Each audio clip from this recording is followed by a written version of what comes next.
আছড়ে পড়ছে ঢেউ। টানা বর্ষণের পাশাপাশি বইছে ঝোড়ো হাওয়া, ঝুঁকির মুখে বেড়িবাঁধ। চাঁদপুর থেকে এ বিষয়ে আরো জানাতে যুক্ত হচ্ছেন তালহা জুবায়ের। তালহা, এই মুহূর্তে বাতাসের গতিবেগ কেমন দেখছেন, কি বলছে আবহাওয়া অফিস, বিস্তারিত জানাবেন। স্বাস্থ্য এবং স্বাদের মধ্যে চমৎকার একটা ব্যালেন্স করে পীর প্রিমিয়াম আয়োডাইজড লবণ।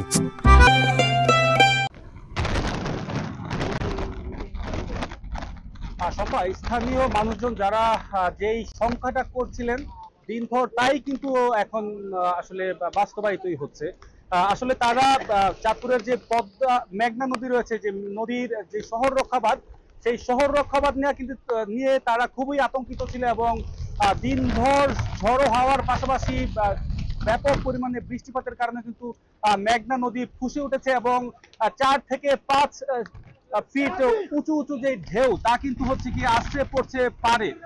এবং যে সংখ্যার কথা বলছিলাম, যে মেঘনা নদীর পুরান বাজার অংশের যে রণগোল রয়েছে এবং হরিসভা রয়েছে, সেই এলাকায় কিন্তু অন্তত 20 মিটার এলাকা কিন্তু দেবে গিয়েছে, অর্থাৎ শহর রক্ষাবাদের 20 মিটার এলাকা কিন্তু দেবে গিয়েছে। এবং সাথে সাথে খবর পেয়ে কিন্তু পানি উন্নয়ন বোর্ডের কর্মকর্তা যারা রয়েছে, তারা কিন্তু ঘটনাস্থলে এসে এবং তারা কিন্তু জিও ব্যাগ ডাম্পিং এর মাধ্যমে কিন্তু এই শহর রক্ষাবাদ টেকানোর কিন্তু চেষ্টা করছে।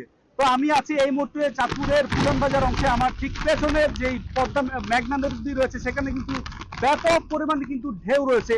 স্থানীয় যে বাসিন্দারা রয়েছে, তারা বলছেন যে বিগত যেই ঘূর্ণিঝড়, প্রলয়ঙ্কারী ঘূর্ণিঝড় সিডর ছিল, তার পরবর্তীতে কিন্তু কোনো সময় তারা এত বড় বড় ঢেউ কিন্তু তারা দেখেনি।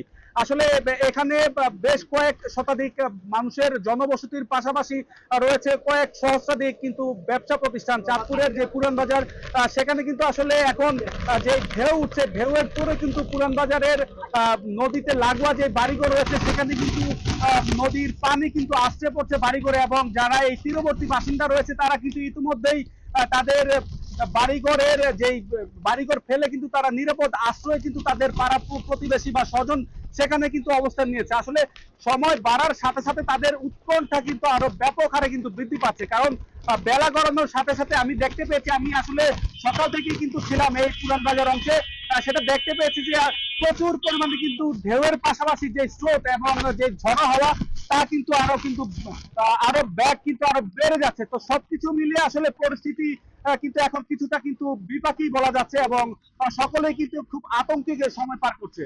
তো সম্পা, এই ছিল আমার কাছে চাঁদপুর থেকে সবশেষ খবর। ঘূর্ণিঝড় রিমালের প্রভাবে উত্তাল মেঘনা নদী, সেই সাথে সেখানে বাড়ছে বাতাসের গতি।